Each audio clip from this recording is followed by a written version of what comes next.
बिस्मिल्लाहिर्रहमानिर्रहीम। अस्सलामु अलैकुम वरहमतुल्लाहि वबरकातुहू।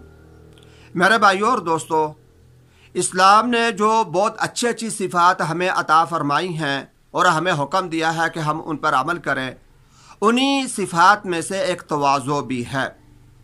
यानी अपने आप को छोटा समझना और दूसरे को बड़ा समझना, अल्लाह तबारक व तआला के सामने आजिज़ी करना, ये एक बहुत बड़ी सिफत है और अल्लाह तबारक व तआला को ये बहुत ज़्यादा महबूब है।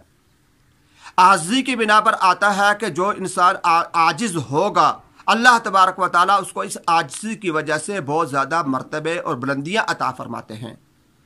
बरखिलाफ़ मुतकब्बिर के जिसके अंदर तकब्बुर होता है, अल्लाह तबारक व तआला उसको बहुत सारी खूबियों से महरूम फरमा देते हैं। इसी आजिज़ी का एक में वाक़या मेरे ज़हन के अंदर आ जाता है। हज़रत सलेमान फ़ारसी रज़ी अल्लाह तआला अन्हु, जो मशहूर सहाबी रसूल हैं, बहुत बड़ा नाम है इनका। इनके मुतालिक आता है कि ये एक जब मदीने के गवर्नर थे, यानी मदीने के हाकिम थे, बाज़ार से गुज़र रहे थे, तो जैसा कि आप जानते हैं कि सहाबा की जो वज़ा कता थी वो बहुत मामूली सी हुआ करती थी। कोई देखकर ये नहीं समझ सकता था कि ये बादशाह है, फ़कीर है, अमीर है, गरीब है, कैसा है। हज़रत सलेमान फ़ारसी रज़ी अल्लाह तआला अन्हु की हालत भी कुछ ऐसी ही थी। बाज़ार में एक शख्स था जिसके पास कुछ सामान था, वो सामान उसने अपने घर लेकर जाना था और हज़रत सलेमान फ़ारसी को वो पहचानता नहीं था।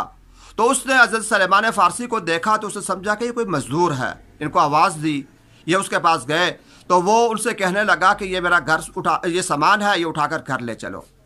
हज़रत सलेमान फ़ारसी रज़ी अल्लाह तआला अन्हु ने फरमाया ठीक है। उसका सामान उठा लिया और लेकर चल पड़े। रास्ते में लोगों ने जब देखा तो वो बड़े उनको ताज्जुब हुआ कि हज़रत सलेमान फ़ारसी रज़ी अल्लाह गवर्नर हैं, यहाँ के अमीर हैं। तो इनसे कहने लगे, या अमीरुल मोमिनीन, अल्लाह पाक आप पर रहम फरमाए, आप ये सामान क्यों उठा हुआ, आप हमें दे दीजिए, हम ये सामान ले चलते हैं। तो सलेमान फ़ारसी रज़ी अल्लाह तआला ने इनकार कर दिया। अब जब उस शख्स को पता चला कि ये यहाँ के गवर्नर हैं, हाकिम हैं, अमीरुल मोमिनीन हैं मदीने के, तो उसको बड़ा वो शर्मिंदा हुआ, नादिम हुआ और कहने लगा, हज़रत मैंने आपको पहचाना नहीं, लिहाजा आप अपना सामान मुझे दे दीजिए, मैं माफ़ी मांगता हूँ। तो हज़रत सलेमान फ़ारसी रज़ी अल्लाह तआला ने फरमाया कि नहीं, बस तुम चलते रहो। और इसी हालत में चलते हुए उसके घर तक गए और जो सामान उठाया हुआ था उसके घर जाकर पहुँचाया। तो ये हैं हमारे बड़े, ये हैं हमारे असलाफ, ये हैं हमारे वो लोग जिनके हम नाम लेवा हैं और जिनका नाम लेकर हम फ़ख्र करते हैं कि वो हमारे बड़े थे। उन्होंने ये काम करके जो इस्लाम ने हमें सिफ़ात सिखाई हैं, जो हमें बतलाई हैं, उस पर उन्होंने अमल करके हमें बतला दिया, दिखा दिया कि इस तरीके से इन सिफ़ात पर अमल किया जाता है।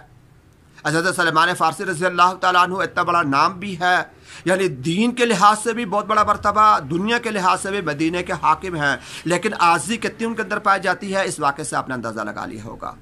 तो हम तो उनके कदमों के ख़ाक के बराबर भी नहीं हो सकते। हमें चाहिए कि हम भी अपनी ज़िंदगी के अंदर अपने अंदर आजिज़ी पैदा करें। आजिज़ी अल्लाह को पसंद है, हमारे इस्लाम का हुक्म है, हमारे नबी अलैहिस्सलाम की आदत शरीफ़ा थी, हमारे सहाबा आजिज़ थे। तो इसलिए हमें चाहिए कि हम अपने अंदर आजिज़ी पैदा करें और इसके साथ जो है हम लोगों के साथ बर्ताव करें, मुतवाज़िल बनकर हमें रहना चाहिए। अल्लाह तबारक व तआला हम सब के अंदर ये एक बहुत प्यारी जो सिफ़त है आजिज़ी की, अल्लाह पाक हम सब के अंदर इसको पैदा